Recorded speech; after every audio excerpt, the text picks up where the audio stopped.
रेखा के विभिन्न रूप पढ़ लिए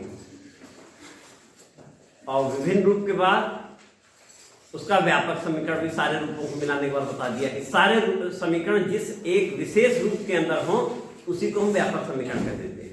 ऐसा समीकरण जिसके अंदर सभी समीकरण समाहित हो। अब उस व्यापक समीकरण से हम लोगों ने अलग अलग प्रकार के समीकरणों को बनाना भी ले लिया है। उसमें कौन से प्रतिबंध हैं जिनके कारण वो रेखाएं होंगी वो भी ले लिया कल। अब आज हम लोग रेखाओं के बीच का कोण निकालते हैं। तो लिखो बेटा, दो रेखाओं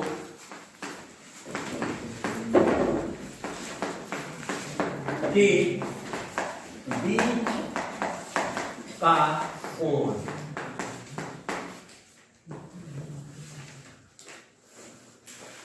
कोई भी दो रेखा हम ले सकते हैं, सबके लिए वही फार्मूला होगा कोण का।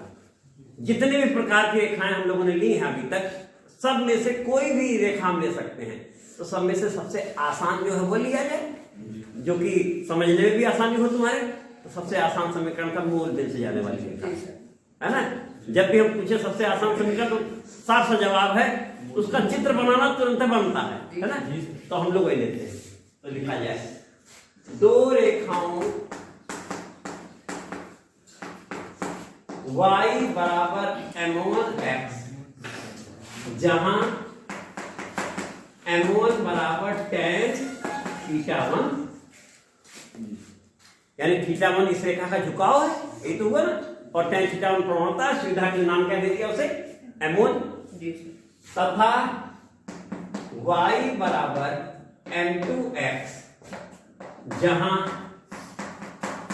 m2 बराबर tan θ2 के बीच का कोण बराबर थीटा। इन दोनों रेखाओं के बीच का कोण कितना बेटा? थीटा। तो इसी को हमें ज्ञात करना है। तो पहले चित्र बना लिया जाए। दिख रहा है बेटा? ये x अक्ष है, ये y अक्ष है, ये मूल बिंदु है।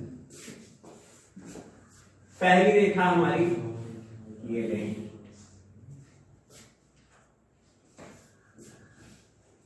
इसे हमने कह दिया y बराबर m1x है। दूसरी रेखा ये चली गई। हाँ, पहली रेखा ये गई, इसका x अक्ष से झुकाव कितना बोले हैं बेटा हम लोग? θ1 बोले हैं। ये θ1 झुकाव के साथ जा रही है, y बराबर m1x है, m1 tan θ1। दूसरी रेखा हमने लिख दिया y बराबर m2, y बराबर m2x। इस रेखा का कितना झुकाव है बेटा? इस रेखा का झुकाव है θ2, इस रेखा का θ1, इस रेखा का θ2। दिख रहा सबको? जी सर। अब ये जो दोनों रेखाएं हैं, इनके बीच का कोण यही तो है बेटा? जी सर। यही इनके बीच का कोण। इस समय बताओ ये कोण कितना है? θ2 माइनस θ2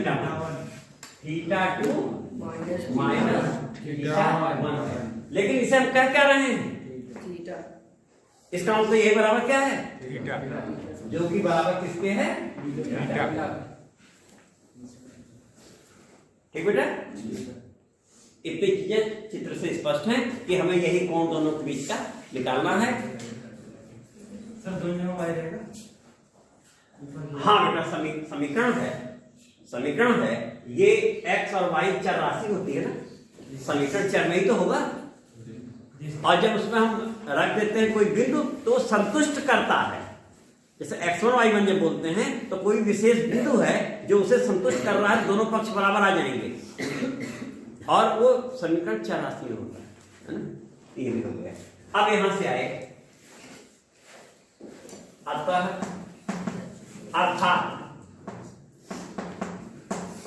θ2 माइनस θ1 बराबर कितना बेटा? साफ साफ चित्र बना। इसका मतलब हमने जैसे ये लिखा का अर्थात ये है, चित्र में दिख गया, हम कहा यही होगा बेटा। अब जैसे ही लिखा तो tan थीटा बराबर tan कितना बेटा theta 2 minus theta 1, theta 2 minus theta 1, ये हो गया। अब tan a माइनस बी का फार्मूला बेटा तुम बोलना, tan a माइनस बी का tan a minus tan b बटे 1 plus tan a into tan b होता है ना बेटा, वही फार्मूला है ना। तो अब तुम बोलना बेटा, इसे हम लिखेंगे हाँ tan 2 theta theta 2 minus theta 1 बटे 1 धन tan थीटा 1 tan थीटा 2। ये बन क्या है ना, नोट कर लो सब लोग, साथ साथ नोट करते रहा करो बेटा, क्योंकि समय बहुत बहुमूल्य होता है।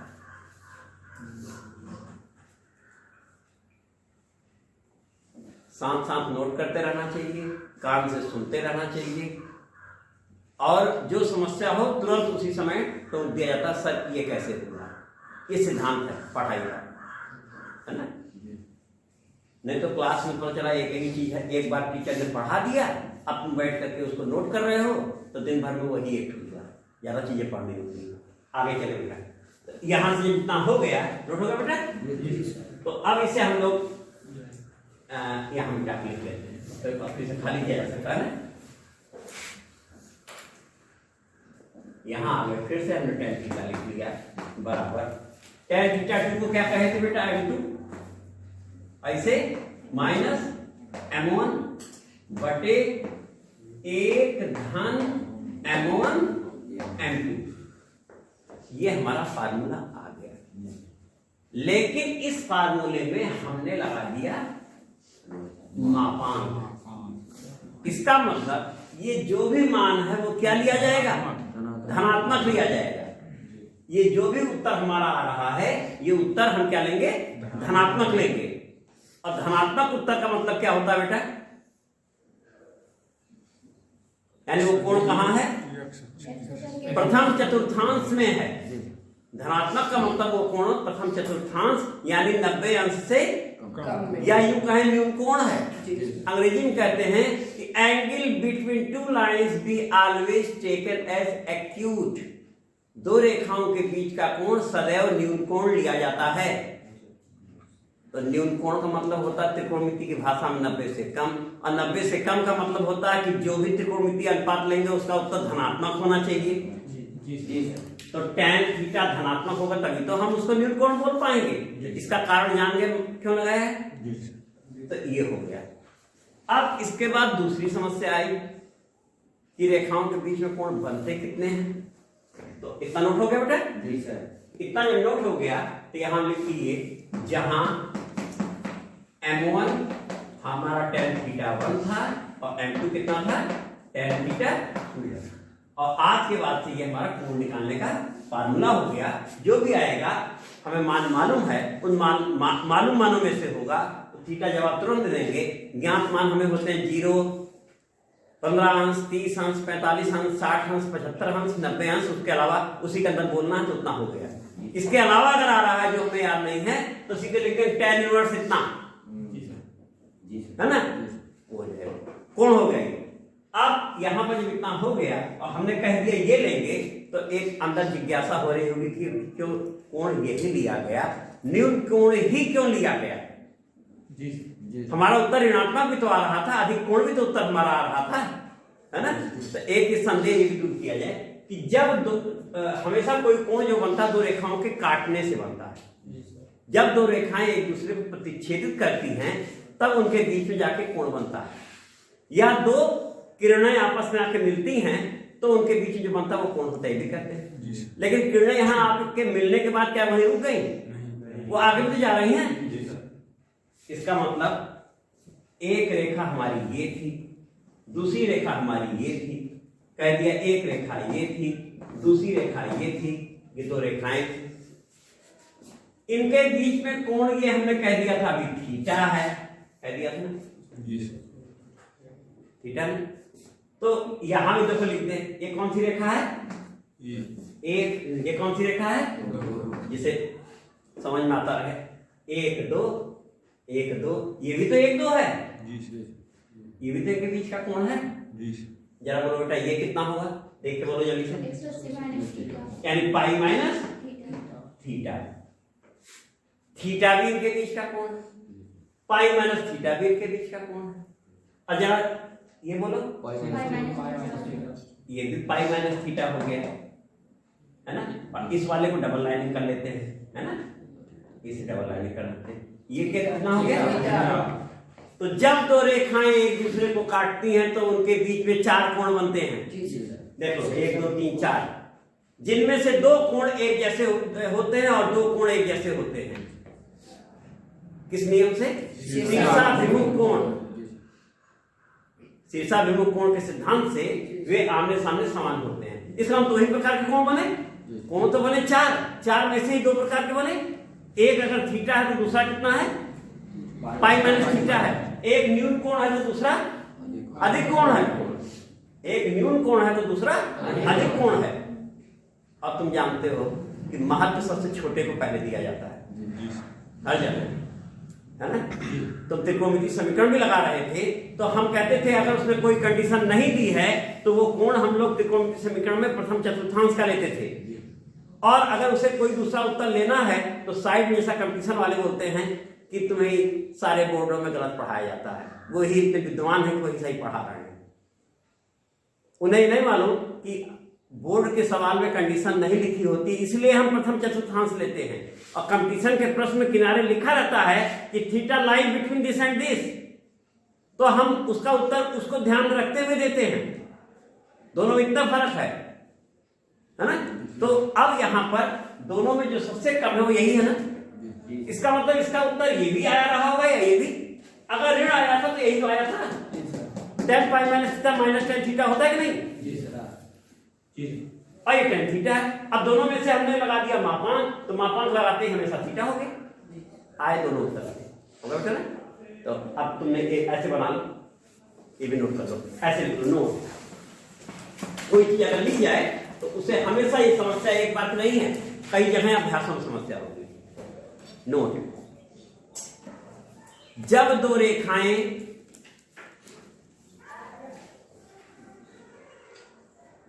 एक दूसरे को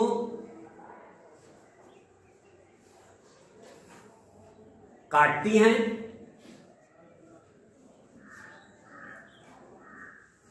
तो उनके मध्य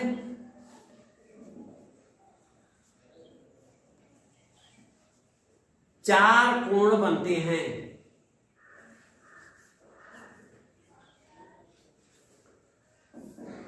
जिनमें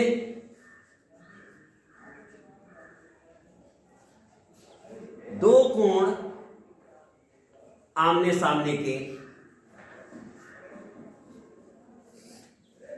यदि थीटा है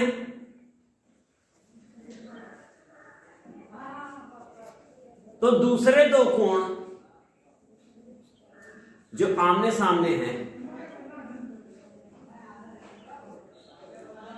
वे पाई माइनस थीटा होते हैं। वे पाई माइनस थीटा होते हैं।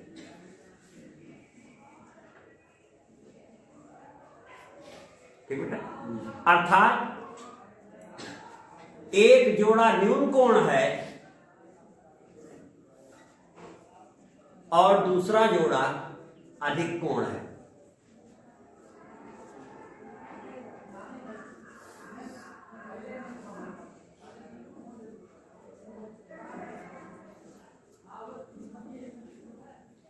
रेखाओं के बीच कोण ज्ञात करने के लिए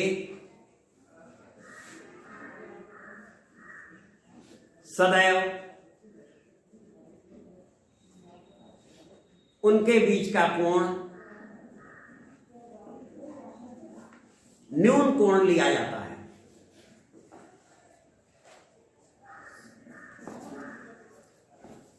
अब बेटा ये हमेशा की समस्या खत्म हो गई। एक बार तुमने जब लिख लिया कोई चीज तो हमेशा के लिए याद हो गई, कभी संदेह पैदा नहीं होगा कि आ रहे हैं लोग उसमें हम ये लेते हैं हमेशा धनात्मक। या तो फिर बोले सभी कोण ज्ञात करो, रेखाओं के बीच सभी कोण ज्ञात करो।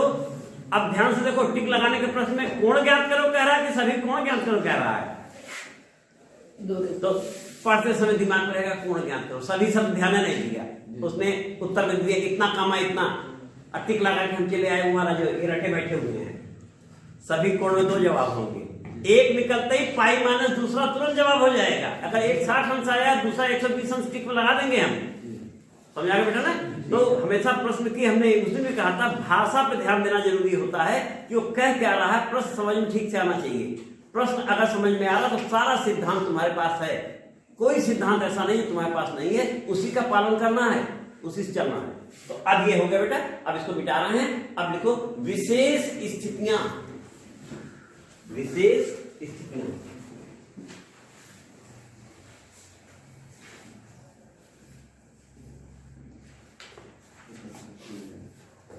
नंबर 1, विशेष स्थितियां।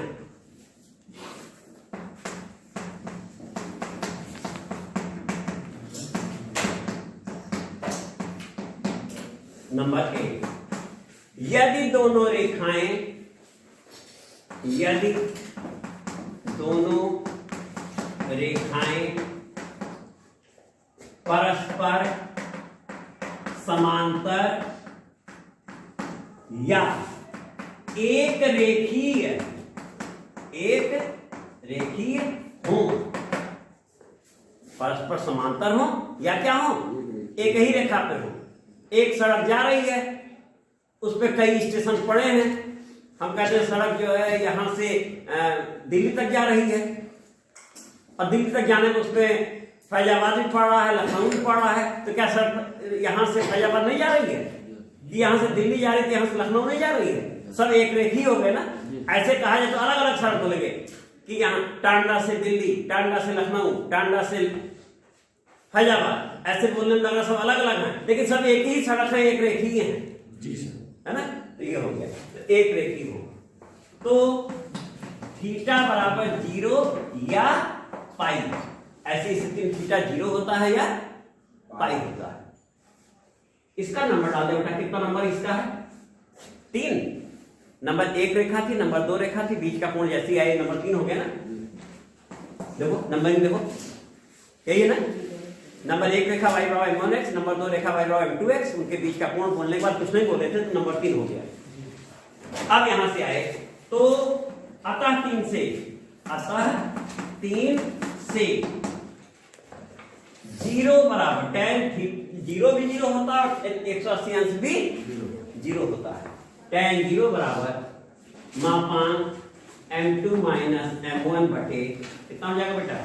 1 धन m1 m2। अब मापांक 0 है तो अगर मापांक न बोलते तो प्लस माइनस होता, या तो प्लस होता या, और जब इधर 0 ही है तो हम हटा सकते हैं, तो मापांक हटा के बोल दे तो भी 0 जी सर, है ना? तो इसके आगे आए, यहां मिटा देते हैं, या m2 माइनस m1 बराबर बोल सकते हैं मापांक हटा करके, और या m2 बराबर m1 या m1 बराबर m2, m1 बराबर।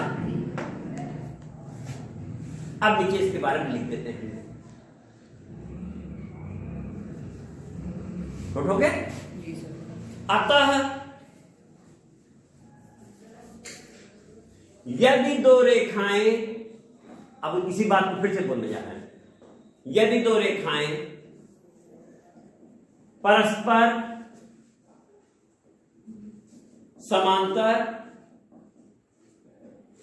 या एक रेखीय होती हैं तो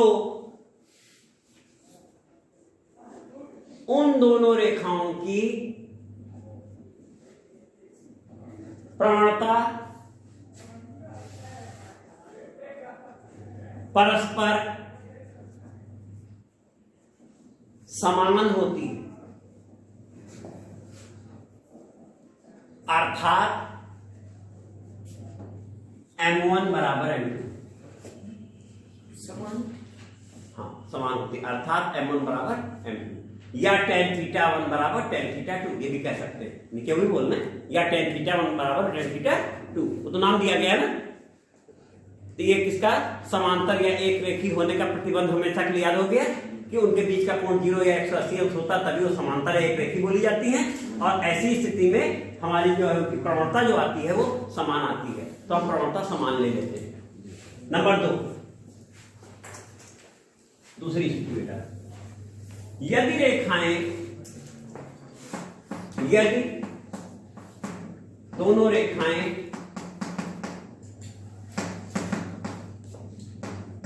परस्पर लंब हो, अर्थात थीटा बराबर 90 अंश, थीटा बराबर 90 अंश, तो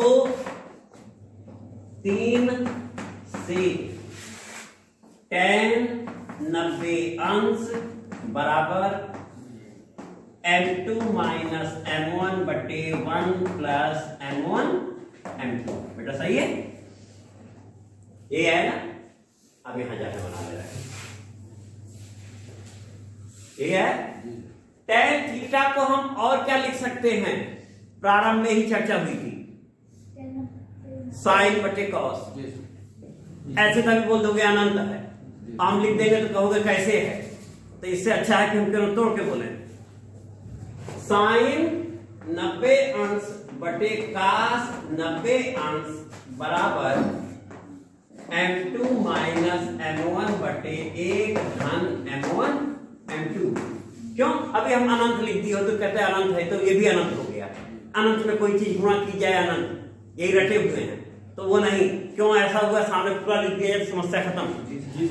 और ऐसा करने से ये कितना होता है, a, और ये कितना होता है, इसी को तो अनंत कहते हैं।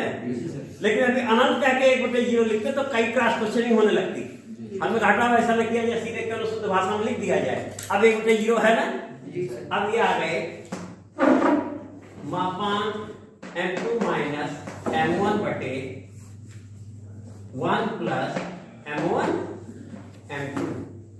क्यों बेटा, यही है ना।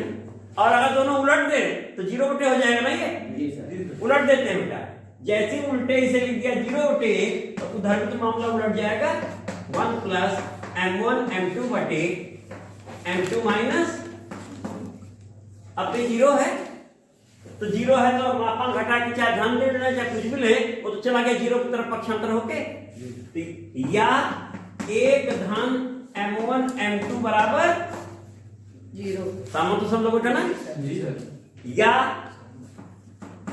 m1 m2 बराबर -1।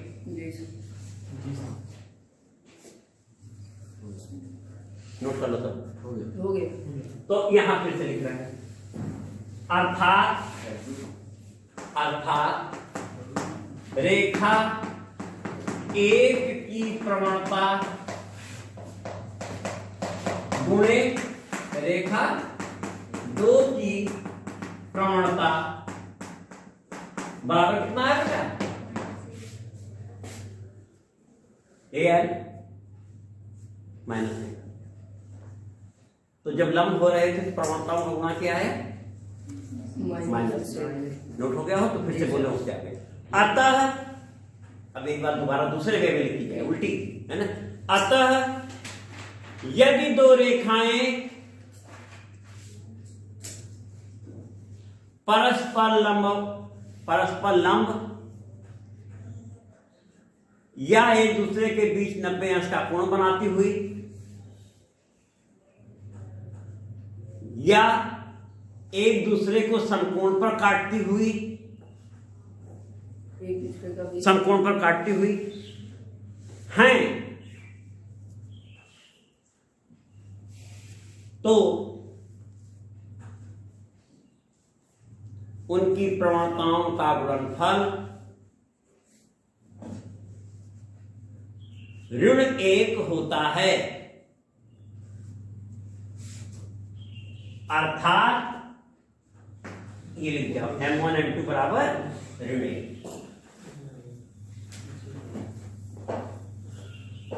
M1 M2 बराबर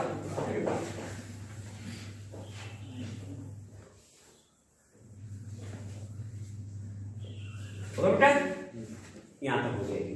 अब जब ये हो गया तो कोण का सारा काम हो चुका है। अब अगला रेखा की बिंदु से दूरी, तो लिखो किसी दिए गए बिंदु से सरल रेखा की दूरी, तो यहां लिख दिया जाए बिंदु x1 कामा उसके नीचे x1 कामा y1 से रेखा ax धन by धन c बराबर 0 नंबर 1 की दूरी। अब हमने दूरी कहा, दूरी ज्ञात कैसे की जाती है? जैसे अभी कहा जाए कि तुम यहां बैठे हो सामने और सामने वाले दीवार की दूरी बताओ कितनी है, तो कैसे बताओगे?